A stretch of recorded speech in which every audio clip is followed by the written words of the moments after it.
Currently, there is too little integration, I would say, between the communications and the things we do for cars and buses and so forth, and also the infrastructure. We look at how can a vehicle detect that an accident might occur, and what could a vehicle or some other device do to avoid that accident. In the future, as the technology of sensing equipment develops, we hope that we will get more information from the road. So then this kind of active safety system is not blind. Sustainable transportation infrastructure is absolutely essential to building societies that will thrive and prosper for generations to come. Road to Science Center brings academics together with industry to focus on effective research and practical solutions. A few examples. We're looking at both the mechanics and the chemistry of infrastructure materials. This way we can design the materials based on their individual components. We're researching life cycle cost analysis so planners can assess materials, design, maintenance and environmental impacts before construction starts. We're studying ways to produce asphalt at lower temperatures, which could save huge amount of energy during road building. And we're looking at on-the-road charging systems that will help speed the adoption of electrical vehicles. Road to Science Center is founded on three main pillars: research, education, and internationalization. Partners include major construction companies, materials manufacturers, and other research institutes. And of course, with its focus on multidisciplinary research and collaboration aimed at improving safety on Swedish roads, SAFER recognizes the opportunities arising from this new Swedish research constellation. Infrastructure is, of course, very important. And when I say infrastructure, road infrastructure, I think both of the road itself and the stuff, the guardrails, maybe the lines, all the things that make it to a traffic environment. One thing is, of course, the actual planning of the road.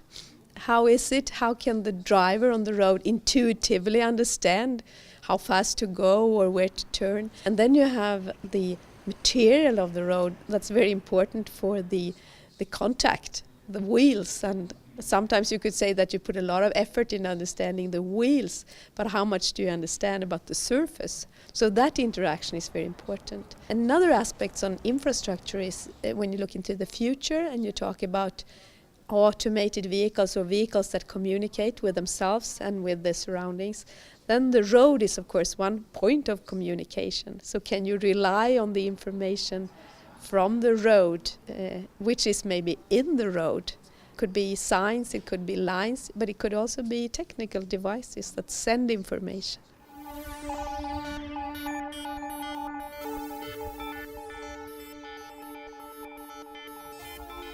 The cars will be able to communicate with the infrastructure, the driver, and also with each other. In that way, that information can be communicated freely among these major three parties.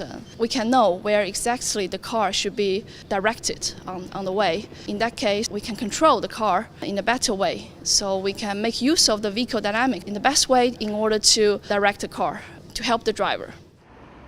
Transportation infrastructure is as old as civilization itself, yet it remains a field ripe for innovations that not long ago were the stuff of science fiction, from self-driving vehicles to energy-generating road surfaces.